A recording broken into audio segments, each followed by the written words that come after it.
ये प्रकृति जितनी खूबसूरत है उतनी ही ज़्यादा खतरनाक और डरावनी भी है। हमारी धरती सदियों से ही अपने खुद का संतुलन बनाए रखने के लिए लगातार अपनी संरचना में बदलाव करते रहती है।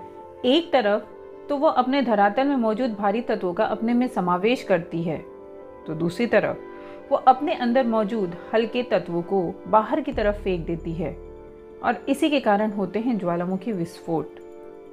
ज्वालामुखी एक ऐसा डेडलीस्ट फिनोमेना है जो धरती का बैलेंस बनाए रखने के लिए बहुत ज़रूरी है, पर उस पर रहने वाले प्राणियों के लिए खतरनाक। डायनासोर युग का अंत भी इन्हीं ज्वालामुखी विस्फोट के कारण हुआ था। ज्वालामुखी विस्फोट को मापने के लिए वोल्केनो एक्सप्लोजिविटी इंडेक्स का यूज़ करते हैं, जो 1 से 8 तक होता है। 8 स्केल वाला हाईएस्ट इरप्शन माना जाता है। आज हम ऐसे ही कुछ वोल्केनो इरप्शन के बारे में बात करेंगे, तो चलिए बिना वक्त गवाए शुरू करते हैं।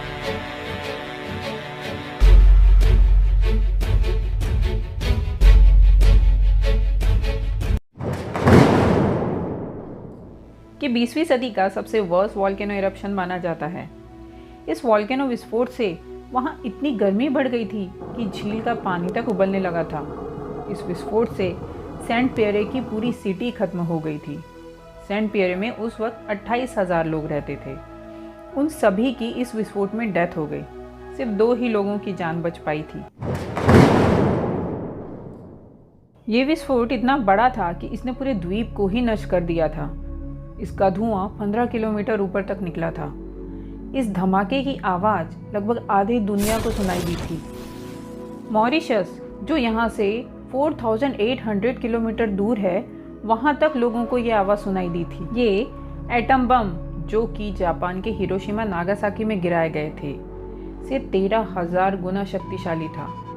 इस इरप्शन ने 36,000 लोगों की जान ले ली और इसके कारण कुछ 4-5 सालों तक ग्लोबल लेवल पर तापमान में बढ़त देखी गई। इस ज्वालामुखी विस्फोट से आई 100 फीट ऊंची सुनामी ने वहां के पूरे 165 गांवों को नष्ट कर दिया और 132 गांवों में बुरी तरह तबाही मचाई थी। माउंट टैम्बूरा के धमाके को आधुनिक मानव इतिहास का अब तक का सबसे बड़ा ज्वालामुखी विस्फोट माना जाता है। इस ज्वालामुखी की राख आसमान में 40 किलोमीटर ऊंचाई तक गई थी और सुम्बावा द्वीप पर 1.5 मीटर मोटी राख की परत बिछ गई थी।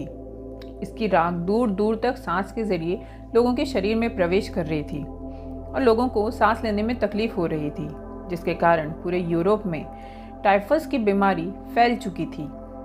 यहाँ तक कि इस विस्फोट ने धरती के मौसम तक को बदल के रख दिया।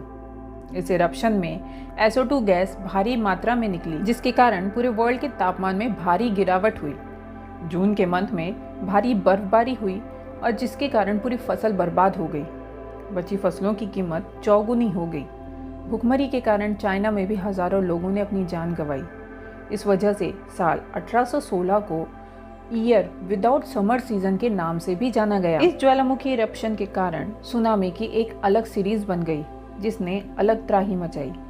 इसने लगभग 1,20,000 लोगों की जान ले ली। ये विस्फोट 1600 में दक्षिणी पेरू में हुआ, जिसने लगभग 10 गांव और कस्बों को जला के रख दिया।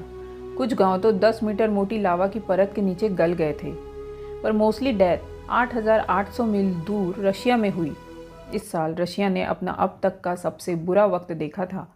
सूखा, अकाल और भयानक महामारी ने इसे जकड़ना शुरू कर दिया और रशिया की 1/3 पॉपुलेशन को कम कर दिया। इस विस्फोट से लगभग 2 मिलियन लोगों ने अपनी जान गंवाई। लाकी विस्फोट पूरे 8 महीनों तक चला था, जिससे लगभग 15 किलोमीटर का लावा निकला था।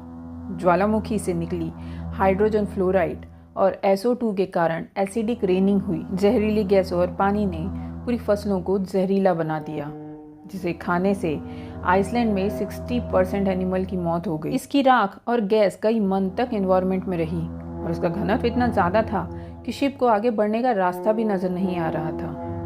तापमान में गिरावट आई। इसने उस वक्त आइसलैंड के 10,000 लोगों की जान ली, जो उस वक्त की आइसलैंड की 1/4 पॉपुलेशन थी।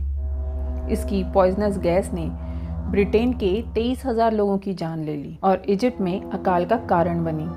इस विस्फोट ने कई मिलियन लोगों की जान ले ली। तो ये थे अब तक के सबसे ज़्यादा प्रलयकारी विस्फोट। कैसा लगा आज का वीडियो? पसंद आया तो लाइक, शेयर और कमेंट करना ना भूलें।